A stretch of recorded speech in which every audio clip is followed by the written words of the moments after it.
Last session, we talked a bit about organizing the value chain, and a critical element of that process was actually creating relationships. Like a lot of business-to-business marketing, those organizations that are suppliers and manufacturers and distributors really are in relationship businesses. Much of business-to-business marketing is about relationships, but much of consumer marketing is about relationships as well. People buy brands in part because they have a relationship with the brand. It's just the brand is a surrogate for the company. But there are a lot of businesses where there's ongoing interaction between service providers and customers. Some more frequent than others. So, for example, your bank. You have lots of transactions with your bank. Some involve people, some involve machines, some may be by computer, some by mail, but there's a lot of ongoing interaction. And because of that, the bank actually knows a lot about you. Your credit card company knows a lot about you. I mean, think about that. They know everything you spend. That's a lot of information about you. When you go on Amazon, Amazon makes recommendations to you based on what you've done before. They've collected a lot of information, so there's a relationship that's there. So when you're in these types of businesses where there's regular, ongoing contact with the marketer, with the business, with the service provider, there's an opportunity to really manage directly customer loyalty. And customer loyalty is extraordinarily valuable. Loyal customers will do things like pay premiums. How many of you have a frequent flyer number? Okay. How many of you have, I'm going to be the only one, but have you ever routed a trip to go out of your way to get miles? No? Okay. People do that. I mean, people are so loyal that they will actually go out of their way to fly on an airplane indirectly to a route because they want their miles. That's called loyalty, to be inconvenienced in order to fly a particular airline. There are people who will choose to stay in hotels because they're loyal to that chain. And again, that may be because they have a frequent visitor card, or it may just be because they like the service. But customer loyalty is a really important source of differentiation and loyalty and sustainability in a business. Loyal customers keep coming back again and again. And part of what we're about in marketing is trying to create loyal customers. Not only will really loyal customers pay a premium, but they'll tell others. There's a book that came out a few years ago called Raving Fans. And the very notion of the book was you want customers who are raving fans of your business, because they'll go out and they'll tell others. They'll cheer you on. But loyalty is not the same thing as satisfaction. We're going to talk a bit about satisfaction. Satisfaction is important, but all satisfaction really will do is get you considered next time. Doesn't create a sense of obligation to buy from you. In fact, when we talk about loyalty, we talk about really three elements. Satisfaction is one of those. People are not loyal if they're dissatisfied. But they also must be willing to repurchase. Go back again and again and again to purchase. And finally, really loyal folks will refer. They'll tell others. There is a very common measure that is used in many marketing organizations, and they ask people the probability that they will refer the business on a 10-point scale, from this being not at all to definitely, or something like that. And what they do is they take the number of people who give you a 9 or 10 and subtract the number of people who give a 1 or 2, and they compute what's called a net promoter score. And you'll actually see net promoter scores referred to in the literature.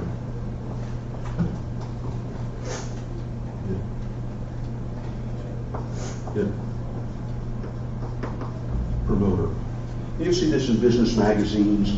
Actually, General Motors actually publishes this in their annual report as a measure of how satisfied their customers are.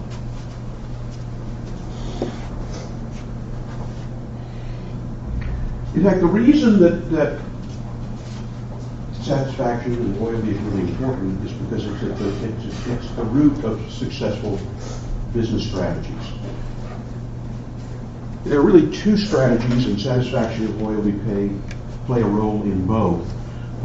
One is kind of share of market or market expansion, where you're trying to get more customers, more different customers. And satisfaction plays an important role there because you want to retain your current customers, and customers can tell potential customers. But a second area where marketing strategy comes into play and where loyalty is particularly important is where the model of the business is either share of customer or share of wallet. I want to sell more things to the same customer, more different things to the same customer. And customer satisfaction here is absolutely fundamental to the success of the strategy. If I buy one of your products and don't have a satisfactory experience, I'm certainly not going to buy another one.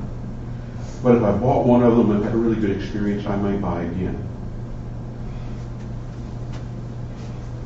In fact, there's an enormous amount of literature, and I'll show you some of it, that suggests that things like satisfaction, repurchase, recommendation, measures of customer loyalty really predict very strongly things like revenue growth, profitability, lower costs.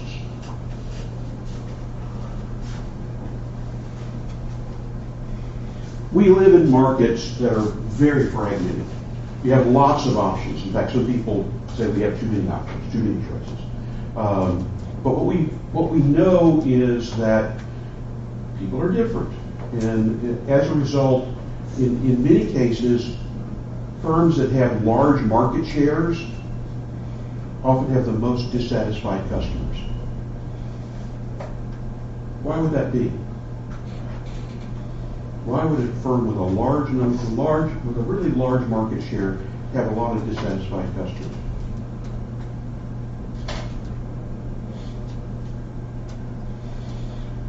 Because some of those customers are buying because it's the least objectionable alternative.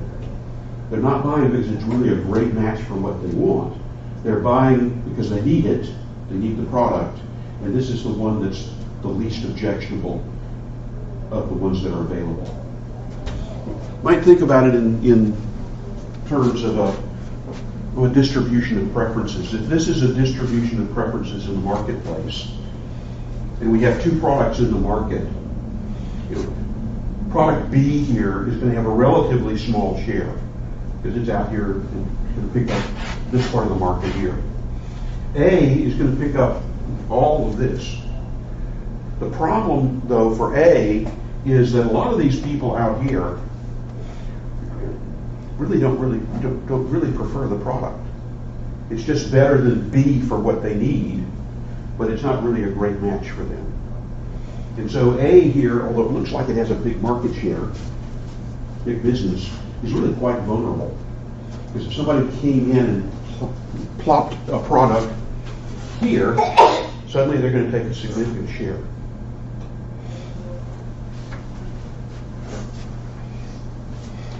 Here's some data on the relationship between profitability and number of years that customers have been doing business with a firm. This is actually from industrial distribution companies, folks that make pipes and other kinds of things of that sort.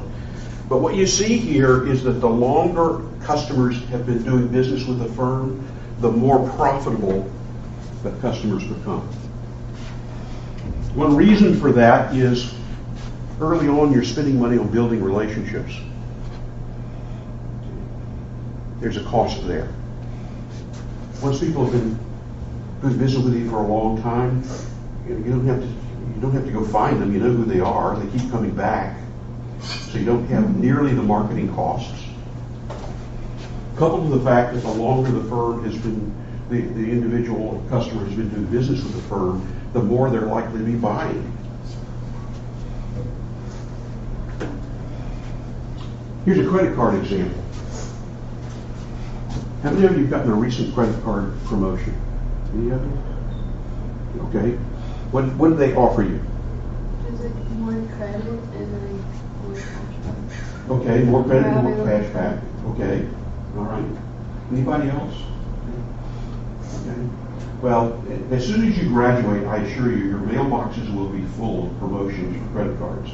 And it'll be just like this. We'll give you more cash back. We'll forgive your annual fee. We'll all kinds of things to lure you to be a customer. The effect of that is that even if they're successful in getting you to be a customer, in the first year they actually lose money on you. Because they're giving you all of this inducement to get the card. And then over time what you begin to see is, they make a little bit of money the second year, a little bit third, fourth, fifth, sixth. Okay. But in fact, if you start looking at when they actually start making money, when they get that initial investment back, they don't actually start turning a profit on a customer until about the sixth year. Yeah, just look purely in revenue terms, they're making money in the second year. But they had all that investment in the first year that they've got to make back. Okay. So it's really, really important for a credit card company and a lot of other companies to retain you as a customer. Because if you leave in 2 years, they've lost money. If you leave in 3 years, they've lost money. So the key here is how do I keep people around until they actually become net profitable customers. How many of you own an automobile? Okay, many of you. How many automobiles do you think you will own in a lifetime?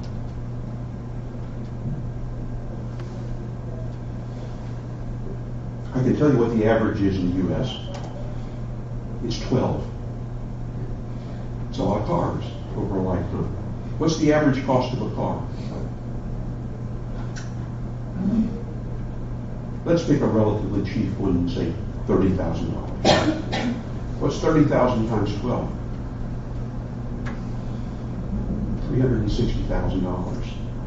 Well, when you walk into a showroom, there's a big difference between looking at you as somebody who's coming in to buy one car versus somebody who's coming in and is going to do $360,000 worth of potential business over your lifetime. Okay. Really changes the way you treat people. Okay. I don't want to sell you the lemon because you'll never be back. I want to be sure you get good service on the car I sell you because I want you back. And so it becomes really important to begin to think about customers from the standpoint of what are they going to do for me over the long term? And is it worth spending money on the front end to attract that customer and hold them? And then how long will I have to hold them before I'm profitable? There's a mythology that being big makes you more profitable. So here's some banks. They're real banks. I've changed the names. But a really big bank, one little smaller, one little bitty one here. You might think that the bigger ones were more profitable. In fact, there's no real relationship between size and profitability. But there is a big relationship between retention and profitability. Here's retention and profitability. The more profitable banks are the ones that are actually able to hold more of their customers over a long period of time. Here's the giant. Yeah, it's a giant, but they've got all kinds of churn. People do business with them, they're dissatisfied, they leave. So they have to go find more customers. Spend more on advertising, spend more on promotion, and suddenly they're not so profitable. Yeah. So that, in that regard, does segmentation become a factor in Absolutely. retention itself? Absolutely, because if a lot of firms think that an additional sale is a good thing, but if it's an additional sale to somebody for which you're not a good match, what you've just done is create a dissatisfied customer who, as I'll show you in a few moments, is likely to go tell a whole bunch of other people that they're dissatisfied. So what you really want to do, part of a very focused segmentation strategy is to be sure that you're focused on whose needs you can really meet. And sometimes you need to walk away from business. Sometimes you're not a good match. You would love to do business with you, but we don't have the product that you really need. Part of the problem with dissatisfied customers is a dissatisfied customer is a potential terrorist. I mean, they can do all kinds of sabotage, ranging from just negative word of mouth to things that are potentially more violent. So yeah, segmentation is really important. It's really why you need to think about who is my served market. Now, you might serve more than one segment, and that's okay if you have the capability to do that. But you want to be very clear about who the served market is. Be sure that your capacity, your product, your service is a good match. Otherwise, you're setting yourself up for a lot of churn. People come, they do business with you, they leave. Some actually may look like they're loyal, but they're buying the least objectionable alternative. And as soon as something better comes along, and we're actually seeing this in the cable television industry. Lots of people had cable television, they'd pay for it, they were loyal. They weren't really loyal, they didn't have any alternatives. Now what we have are people can stream. There are lots of other ways to get video into your home, and now people are cutting the cable because it wasn't really a good alternative. So yeah, segmentation plays a major role here, and a big mistake a lot of firms make is they just assume that all customers are alike. Another one will be along to replace the one they've lost, and then they're spending a lot of money on marketing that's unnecessary. Because it costs money to find a customer. That's what marketing is about. So when you're the first into a market, like for example with cable or just with any industry, do you want to? Is it premature to focus so much on a group, even since the market is so large? Like for example with the cable company, or is it? Well, it's always nice to have a monopoly, which is what the first entrant has. What you have to think about, though, over the long term, is how are you going to be vulnerable? And so, yeah, you may enter with a relatively undifferentiated product because you're first, but pretty quickly, as people start to use that product or service, some will be more or less satisfied. And so now that becomes an opportunity to say, should I change my product? Should I offer more than one product? Are there customers I should not be doing business with? And so it's particularly problematic, I think, for a really new entrant because often they have entered because they had a really good product or technology idea, not so much an understanding of the market. And so they're very vulnerable. In fact, we'll talk about this a bit later in the course, but a very common strategy for market entry is second but better. Sit back, look at what's being offered in the market. That's a market test. And if there's some acceptance occurring in the market, then enter the market. By the way, IBM does this. IBM is a technology company, but IBM tends to sit back and let little small startups do the innovation, prove the market, and then they come in. And sometimes they come in and buy the company, little startup. Sometimes, though, they just start their own internal business to compete with the startup. By the way, usually the startup is gone. There is a mythology that there's advantage to being first in the market. There isn't. There is an advantage to being the first to develop a market, to really pay attention to those segments, those points of differentiation. But there are also businesses, and I know a number of serial entrepreneurs, their goal is to start a business and sell it. They have no interest at all in running the business long term. So they understand that there are these other businesses out there that are looking for proof of market. And so they develop a business, have a good idea, prove the market, and then sell it. And there are ready buyers out there. This is some data on a number of different kinds of companies, and it's about the impact on profit of just retaining just 5% more of your customers over time. If I could keep 90% of my customers over time rather than 85%. By the way, here's credit cards. 125% increase in profits from just holding on to 5% more of your customers over time. But even some pretty mundane businesses, here's an auto supply chain, auto service chain, still 28% increase. Here's software. So even relatively small additions to retention can be extraordinarily profitable. Again, back to our credit card companies. This is really what happens with credit cards, but also with a lot of other businesses. A lot of money spent early on marketing, no profitability. Second year, maybe a little bit of profitability, but probably still spending money to build a relationship. And then over time, the relationship solidifies, and suddenly you begin to make some profit, but you've got all this stuff you got to make back.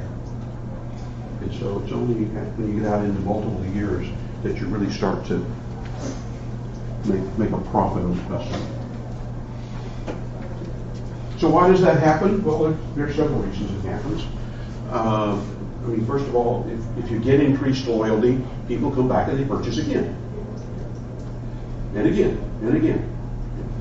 In fact, you might think about this as we're really creating an annuity. Does everybody know what an annuity is? An annuity is cash that comes to you on a regular basis. Most of the time we think about these as retirement accounts. But it's any account that sort of pays you over and over again. So when we think about customers, we might think about them as an annuity. They come back again and again. Also, to the extent that I'm doing business again and again with the same customer, I don't have nearly the marketing costs that I have. The most costly customer is the customer who's doing business with me for the first time. Because I had to go find them, I had to develop a relationship, I had lots of front-end things that have to be done that cost money. So the longer the customer stays with me, the lower my acquisition costs are, and the more I can take my acquisition costs and cover them across multiple purchases. And really loyal customers represent an opportunity for a larger share of wallet. If you like what I'm providing, what else could I provide you?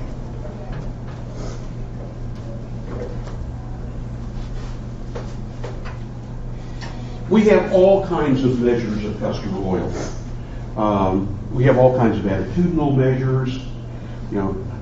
How likely is it you'll purchase next time? What brand do you prefer? We have search measures. What percentage of your customers would switch if they couldn't get their favorite product?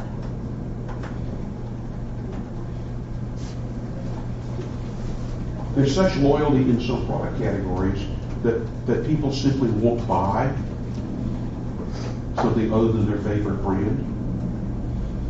They'd rather wait a week when the store's out of stock. Well, I'll come back next week because they don't have what I want. That's loyalty. People are willing to be inconvenienced in order to get what they want. A really common measure of loyalty is the percentage of past purchases accounted for by a particular brand.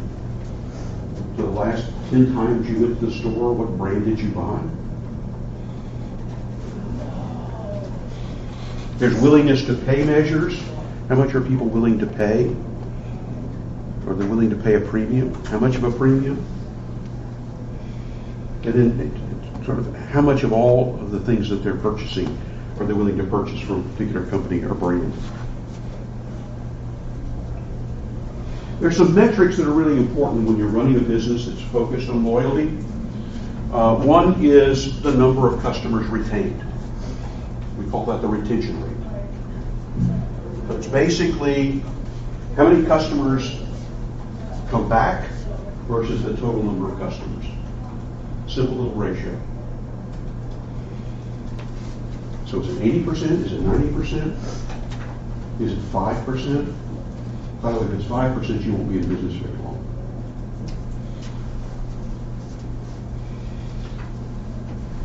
The opposite of retention rate is what something that's referred to as churn rate. Churn is simply the number of people who leave you on a regular basis.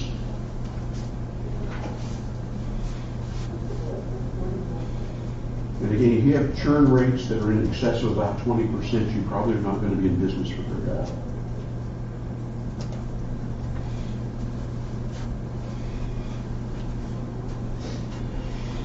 The good news is that for these types of businesses, we have all kinds of measures that are readily available. They're measures that we just routinely capture as part of doing business. Retention. I mean, retention is simply, did they come back? Now, you have to take the time to actually capture that information. So that means you have to be able to identify the customer and figure out that they did come back. But in a lot of businesses, that's really easy. Amazon has no problem figuring out that you've come back because they captured information about you the first time you were there. You come back, same email address, same account, whatever, they know that you've been back. Your bank should know that you've been back. Your credit card company sort of knows you've been back. They know that every time you use the credit card. So it's really easy to capture retention information. And it's not just simply usage, but subscriptions. You subscribe to a magazine or subscribe to software. We know how many people renew. So we know the retention rate. We also know the churn rate. Or a contract. If you're in a service business, you have a contract. How many people are renewing the contract? But there's other really interesting information that we can gather in the context of doing business that tells us about loyalty. One of those is, what's the most recent event? What's the most recent point of contact, the most recent purchase? How long has it been since this individual came in and bought something or made an inquiry? It actually turns out that the longer the time passes and an individual has not had any contact, the more that's a signal that you're going to lose that customer. Most people don't actually cancel credit cards, even if they get really upset. They just stop using them. So part of what you want to pay attention to is, when was the last time I saw that customer? What's going on? Maybe I should reach out to them and find out what's going on. Frequency. How often is the customer coming back to do business? Or have some other form of contact?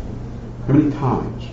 And by the way, what's the trend? Are they purchasing more over time? Are they purchasing less over time? And then if there are changes, what's going on with those changes? By the way, some of these just may be related to life cycle. We buy more things at different points in our lives than others, and that's to be expected. But what you don't want it to be is people deciding that they'd rather do business with your competitor. How long have they been with you? And by the way, have you rewarded your long-time customers? We often tend to take them for granted. But somebody who's been doing business with you for 5 years, for 10 years, for 20 years, for 40 years. American Express has customers that have been doing business with them for 50 years. By the way, they recognize them. They do specific promotions to recognize the anniversary. So at the 10-year mark, they send you a promotion. At the 20-year mark, they send you a promotion. Something that says, yeah, we know who you are and you're important to us. We remember you. What's the average order? Are people buying more, buying less? Not just are they buying more or less often, but how much are they actually buying? And then, are customers actually referring other customers? By the way, one way to figure this out is to offer a promotion.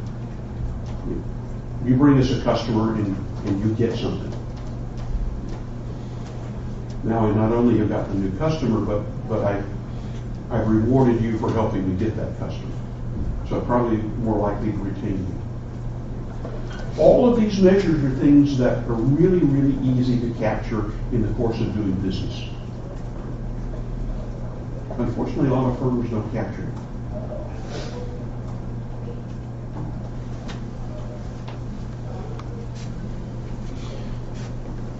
To create really loyal customers requires really spending time listening, and this goes back to our discussion of segmentation. Loyal customers are loyal for a reason. You're doing something right. You're providing something that they want. It becomes really important to understand what that is. And there are all kinds of ways we get feedback from customers. Various scoring systems. It's very hard to go almost any place now when somebody doesn't give you a short survey that says, how satisfied were you? You walk through the United States Customs at LAX, and they actually have buttons that you can press to indicate your satisfaction with the customs service. So even the government is now into customer satisfaction. They don't do it very well, but they at least measure it.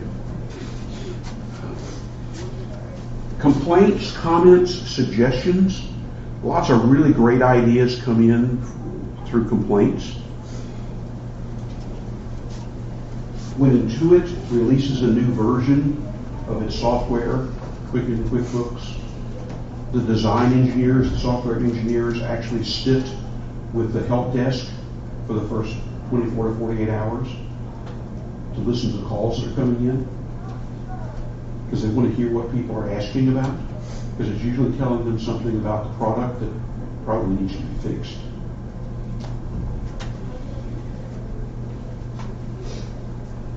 Complaints are a good thing if you use them as a source of information. Obviously, there's lots of formal market research, and we've talked about that. But another really important kind of listening post are all of your frontline operations personnel. In a lot of these businesses where you're doing a lot of business over and over again, there are actually service providers in that business. So the teller at the bank, the front desk staff at a hotel, the wait staff at a restaurant. And they often pick up a lot of information about what customers like, what they don't like, changes that need to be made, new ideas.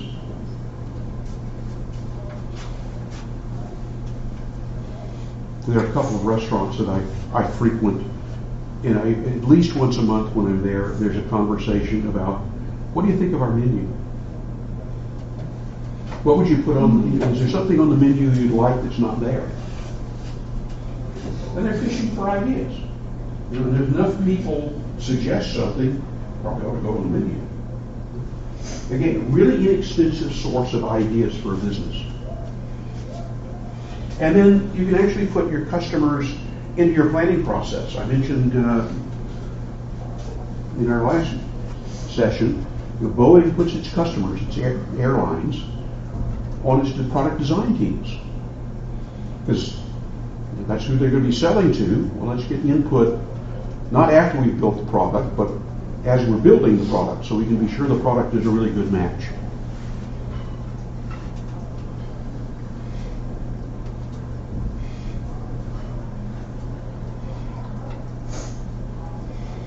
One way to think about customers, particularly in this type of business, is in terms of something we call customer lifetime value. This is the notion of the annuity. How much business can this customer do with me over their lifetime? And that may be their actual lifetime, or it might just be the lifetime in which they have a need for your product. Because people do move, people's needs and interests change over time, but we can kind of figure out what the lifetime of an average customer may be. And so customer lifetime value is really pretty simple in concept. Okay, how much revenue is that customer going to generate? What does it cost me to serve that customer, to obtain that revenue? What's the length of the relationship? And then there may be some general costs associated with just supporting the relationship in general, not selling any particular product or service. Then we can actually build a formula. These are they're calculators that do this for you. But you could actually develop an estimate of the discounted lifetime cash flow for any one individual customer. So now you walk in and people see a dollar sign on your forehead, which indicates what your value is.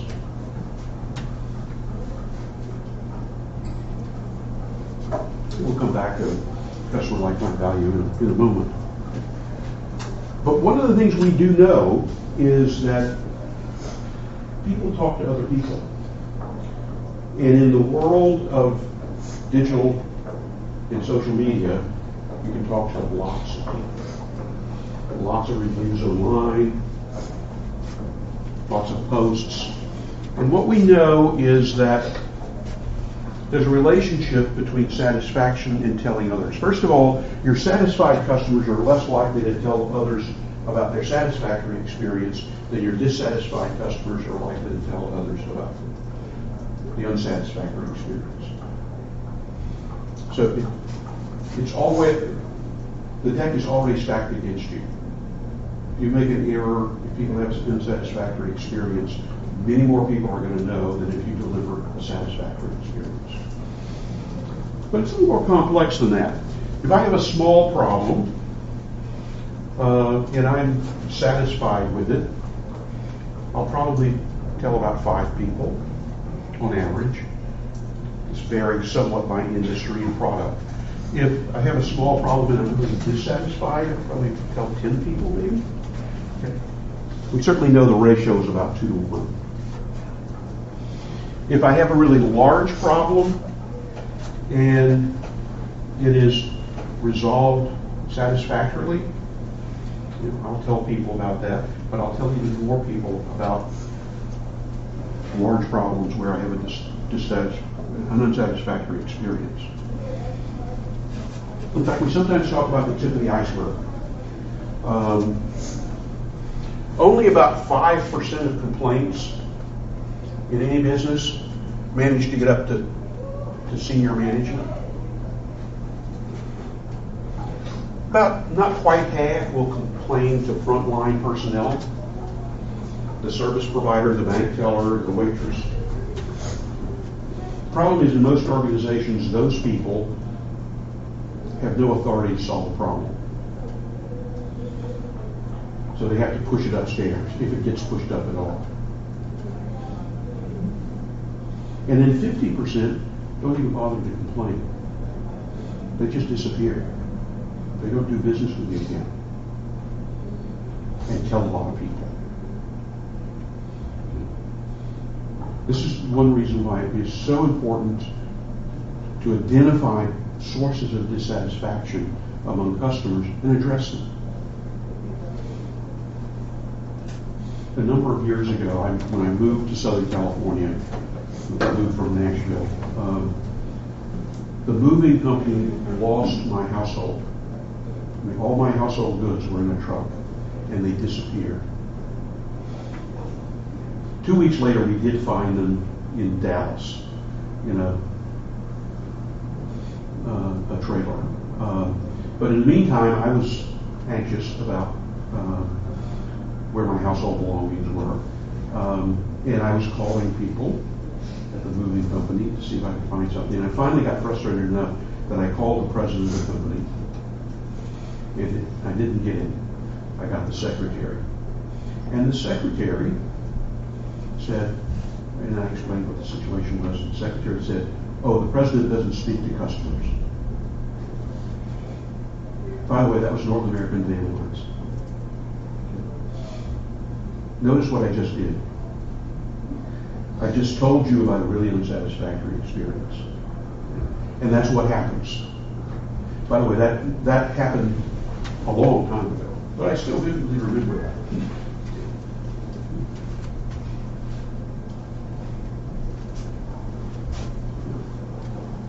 So part of what you want to think about is how do you surface problems?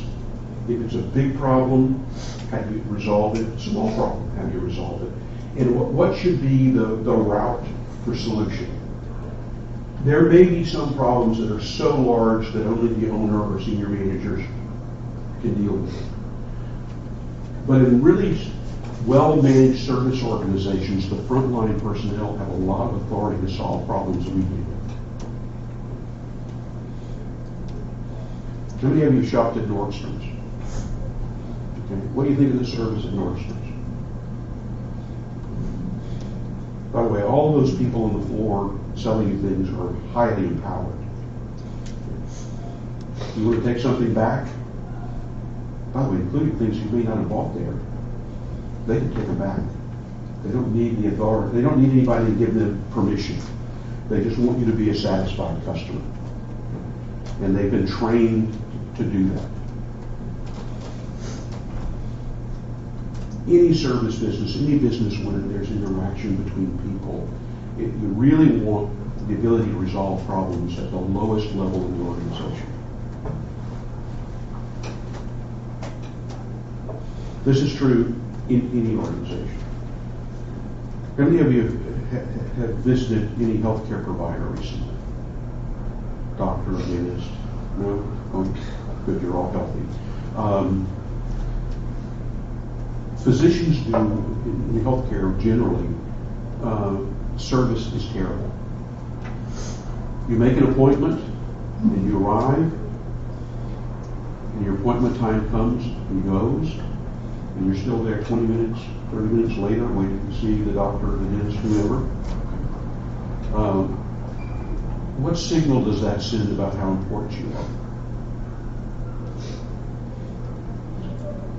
By the way, if you don't show up for the appointment, they'll charge you. But if you show up on time with your appointment, they don't feel the need to honor it. There is a really good exemplar of high quality service in healthcare in Los Angeles. Many of you want to experience it, and hopefully you won't have to. You can stay healthy. But Cedars-Sinai does an extraordinary job of providing service.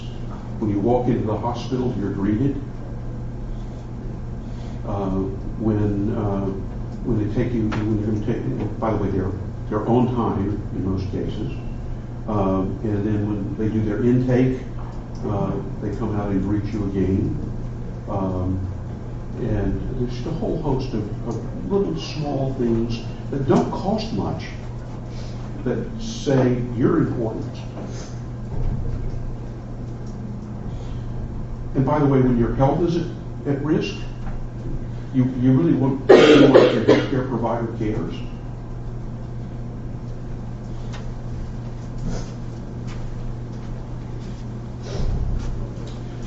Most of you have probably filled out a customer satisfaction survey somewhere. They're usually 5-point scales, from completely dissatisfied to completely satisfied. And many organizations will collect this information, and what they try to do is to get as many 4s and 5s as possible. Well, that's great. Except that what we know is that all a 4 gets you is a willingness to think about you next time. It's not a measurable way. You really want to be at the top end of that scale. Those are the people who come back. Those are the people who tell others. Those are the raving fans. Then you have to think about how do you organize your service activities back to the value chain. How do you organize those activities so you can deliver that kind of experience? One of the professional organizations I belong to, the American Marketing Association, brought in a new CEO a couple of years ago and completely revamped the organization. He stopped calling it headquarters. He started calling it the service center. He actually created new roles in the organization. There are no more vice presidents. There are people who are responsible for them. So there is a chief customer experience officer. And her job is to look at the experiences that the organization provides. Conferences, online interactions, publications, and her job, it's a she, is to try to be sure that the organization creates impossibles. Folks who are really, really committed and loyal to the organization.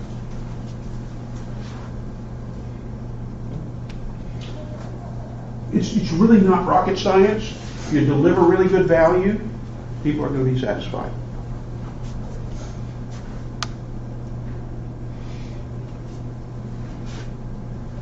But part of what we have to ask ourselves, particularly in the service business, but it's true in any business, is how do people evaluate value?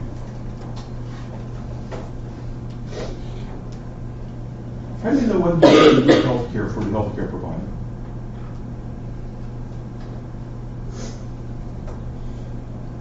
What creates satisfaction with a healthcare provider? Or with a bank teller? Or even a salesperson at Nordstrom? Well, for something like healthcare, most of us don't really have a way to know whether we got good healthcare at all. But by the way, we still have people who go away and say, that's a great doctor. What are they paying attention to? Yeah. Like the way they interact with you. Like, Yeah. I don't like my doctor, so I always say like I really hate her. Mm-hmm. And she's just very like short and doesn't like conversate with you. Yeah. But I mean, a lot of it is about the interaction. In a lot of service businesses, it's the interaction that forms the basis for people evaluating the quality of the service. A lot of services we don't have the expertise. How do I know my banker is doing good banking? Well, hopefully I can get my money out. But I had a bank at one time that seemed to have trouble even taking my money, making deposits. That troubles me a lot. By the way, I don't bank with them anymore. I get that maybe they want to create an issue for me to get money out because I don't have as much as I'm trying to take out. But if I'm just trying to put it in, why should that be complicated? My healthcare provider, do they spend time talking to me? Or are they in a rush? How about the staff at the front desk? Do they know who I am? I was on a cruise in the spring, and every member of the staff, and there were several hundred, knew me by sight within 2 days of the time I was on the cruise. They could speak to me by name. By the way, the way they made that happen, because I investigated, was they had pictures, and they were actually able to look at. They had some aids. They had some help with electronic pictures. But I'd go to the coffee shop and say, "Hello there," mention my name, and I got to know these people really very well. They were very friendly, and it made a big difference in the experience. So far, what I have to ask myself is, okay, what am I doing?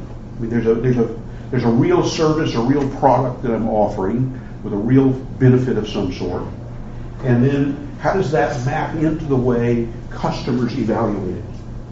And it's not always a one-to-one mapping. I go to one of the best cardiologists in Los Angeles. He's not very friendly. I happen to know he's very good in practicing medicine, but he's not high on the personal service dimension. I've actually talked to him about that. He says, "Yeah, I know. But I do hearts." Yeah, he does hearts. He doesn't do people. So what are people paying attention to? And by the way, they'll tell you. Unfortunately, we use lots of words, particularly in marketing. We're really bad at this. We use lots of words that we think communicate, and they don't provide any information. My R&D friends tell me that marketing brings back information that's completely correct and totally useless. We come back and say the customer wants a higher quality product. The customer wants a friendlier interaction. The service is not user-friendly. By the way, not only do we bring this back, we actually put this on in surveys and have people rate it. So I have a low rating on quality. And I go to my R&D people or my service operations people, and I say, "We got a low rating on quality." Yeah, so now what do? What does quality mean? What does friendly mean? Anytime people start using those kinds of words, convenience, reliability, whatever, they're actually paying attention to something that's very specific. And the key is to talk to them enough so that you learn what that specific thing is. And it could be something as specific as, I arrived and I wasn't greeted at the door. You can fix that, and it's not an expensive fix. So it's not just about the quality of the product or quality of the service. It's also about how people perceive it. And a lot of the perception is not just about the physical product or the actual service, but about the mode in which they obtain it, the buying process, the interaction, the relationship. So when you begin to think about value, external service value, and one way to think about that is, typically, what's the quality versus the price? I mean, that's a typical way to think about value. How much quality or quantity do I get for the price? problem, though, is that quality is a very subjective thing, particularly for a consumer. And so what usually happens is when a consumer evaluates quality, it's not quality in the absolute sense. It's really quality in terms of what was delivered versus what did they expect to be delivered.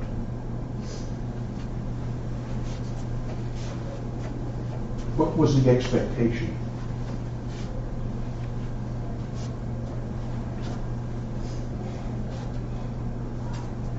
And like my cardiologist, who I know delivers world-class medical treatment, he doesn't quite meet some of my expectations.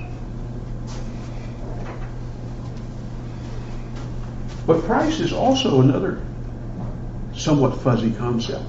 Yeah, price could be how much do you reach in your wallet and pay, but price is not just about that. There may be other costs. How hard is it for me to do business with you? How hard is it for me to get your product?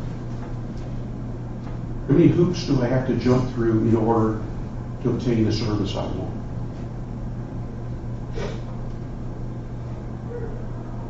I go to the bank, I simply want to withdraw money. How hard is that? By the way, I typically use the ATM because it's easier than dealing with people. Because the people impose all kinds of bizarre requirements. And they don't do it on purpose. They don't realize it. They're not trained. I mean, a lot of these are issues of training. But you really have to think in terms of what is the total price you're imposing on a customer. And then when you start looking at value, it's the quality relative to what was expected, and it's the price including all the potential costs.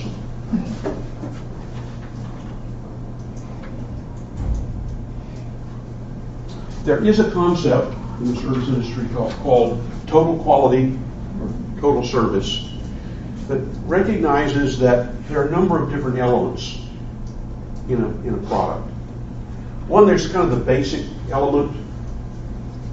You know, if I'm staying in a hotel, then I kind of expect a bed. If there's not one there, then I'm going to be really dissatisfied. But there are also all kinds of other things that I expect to be present. And if they're not, I'm still going to be dissatisfied. So I may expect that there is a television in the room. I might expect that there is an alarm clock in the room. I might expect that there's meal service available. And it's those expectations that really determine to a large extent the degree to which I'm satisfied. But here's the problem. If I deliver exactly what the customer expects, all I've done is deliver exactly what the customer expects. They're not excited, they're not happy. You gave me what I thought I was paying for. So now you have to begin to think about what else can you deliver that will delight the customer. What things beyond expectations can you deliver? So my example I used earlier in the class of Ritz-Carlton. Service staff doing things for you. You had a bad day. For whatever reason, it may not even be the hotel's fault. But somebody at the front desk realizes that you had a really bad day. They send you flowers to your room. We realize you had a bad day. We were thinking about you. We want you to be more positive about the day. Or maybe it was a real problem. Somehow or another, the luggage didn't get delivered in a timely fashion in the room. And you're going to have dinner, and the wait staff says, "We're really sorry about your luggage being delayed. Let us comp you dessert tonight." You didn't expect that. But that's the kind of thing that causes people to say, "Wow, that was incredible service." And a lot of these things don't cost a lot to do, but they do require training of staff. There are a number of types of industries that are renowned for poor service. Banks. I don't know anybody who likes their bank. But you got to have one. So everybody has one. But they're not known for really great service. Airlines. Another, most people don't think very highly of their airlines. Just another, another cattle run. Very inconvenient. By the way, some of this is not, some of it's not the airline's fault. You've got to go through security. You've got to do all kinds of things to actually get to the airplane. But then when you're in the airplane, it's not a particularly attractive experience in most cases. Law firms have terrible reputations. By the way, many law firms have marketing folks. Their job is to try to find business. They're not really in the service business. However, there are also exceptions.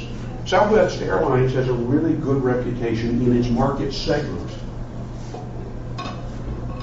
Indices in the market segment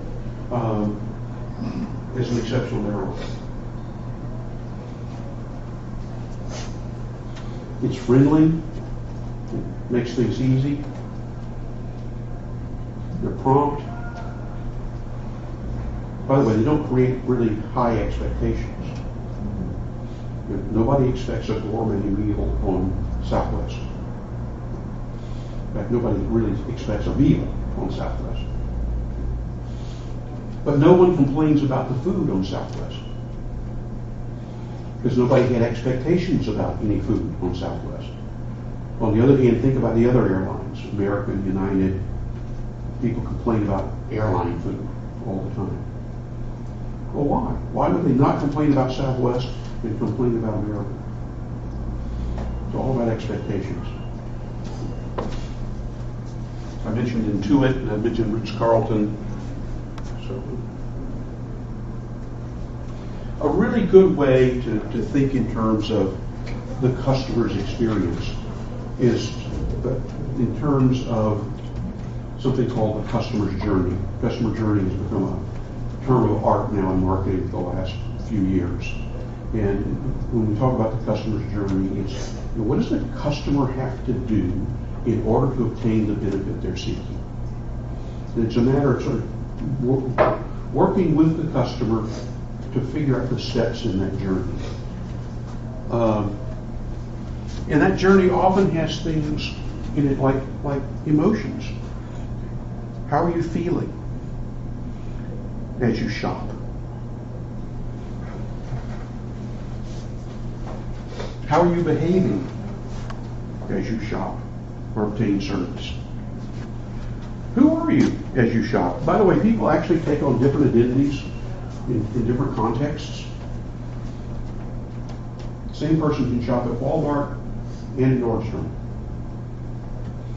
They're looking for something very different, and they're kind of assuming a somewhat different identity. Go to Nordstrom, I'm looking for fashion. Go to Walmart, I'm looking for function.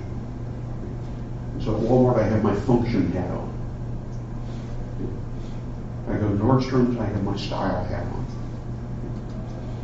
It's all about what the person is trying to accomplish in that context. So as we think about that journey, then, what does the person want? What do they think? How do they feel? What do you believe? What are they anticipating? And then we can begin to build the notion of customer experience around that.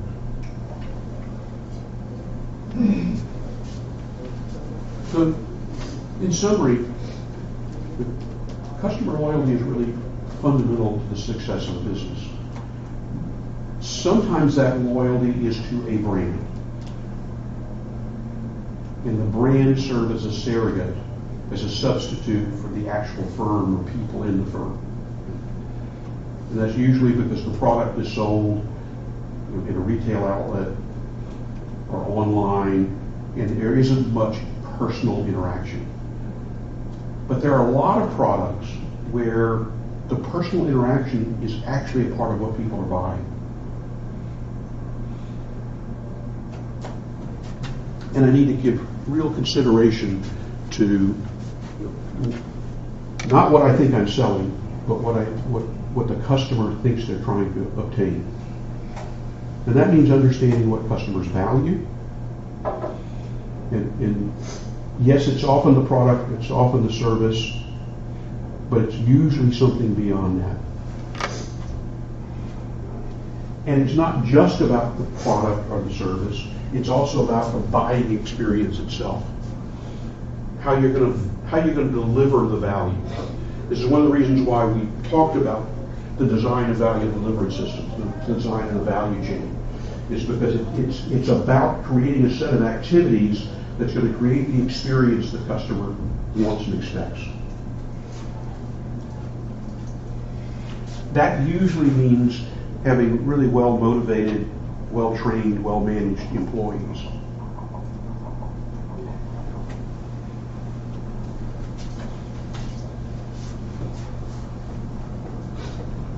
When consultants go into service businesses, whatever the service may be, a very common question that they will ask of the line service personnel, really simple question: what kinds of decisions can you make?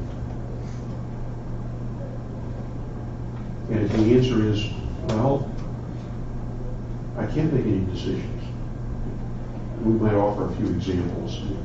The examples might say, well, no, I have to take that to my supervisor. Well, no, my supervisor can't do that. I have to take that to the general manager. What you're quickly learning with those types of questions is that the firm isn't structured, the value chain isn't structured in a way to be responsive to the customer. By the way, it doesn't mean you have to do everything the customer wants. Some customers really are unreasonable. By the way, those are the ones you don't want to do business with. Send them to your competitor. And a part of designing a business is figuring out who you want to serve and who you don't want to serve. Some customers are just not good matches for you. I'm going to skip over all of that. We've done most of that.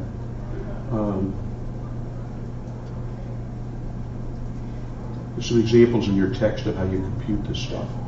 But one of the things that we do often do is we take into account the relative value of customers and recognize that value with different levels of service.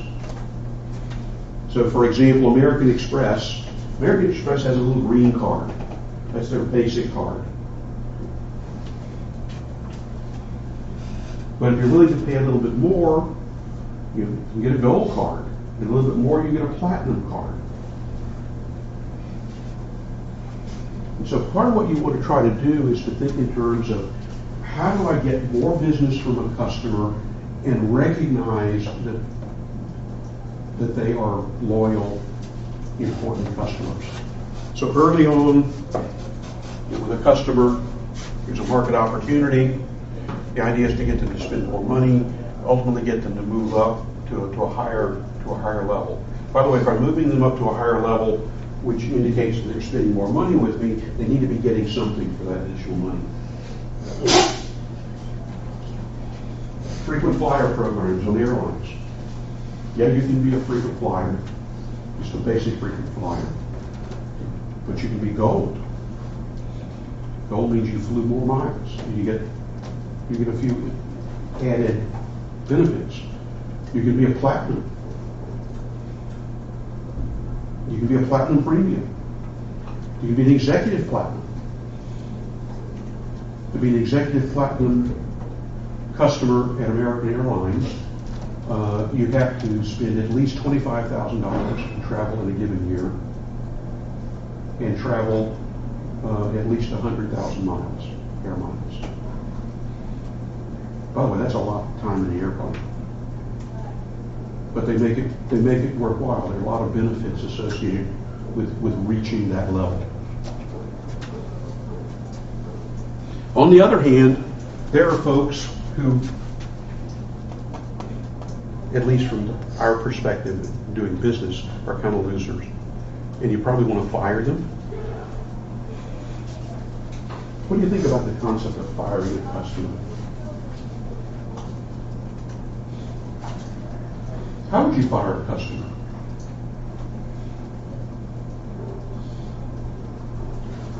By the way, it's a very real problem. You've got a customer who's costing you a lot of money. Costing you far more than you're getting from them. How do you get rid of them?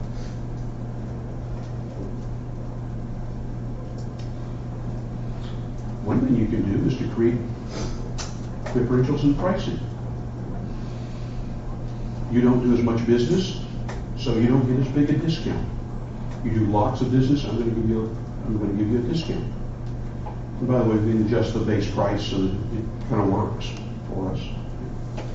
But just changes in pricing structure can often send a signal to a customer to go away, or if they don't go away and want to continue to do business with you, at least now because you're charging them more, you're recouping revenue. Or you might make it more difficult for the customer. Yeah, we'd be happy to see you, but you have to go to the office on the other side of town. For customers like you, we have a special office.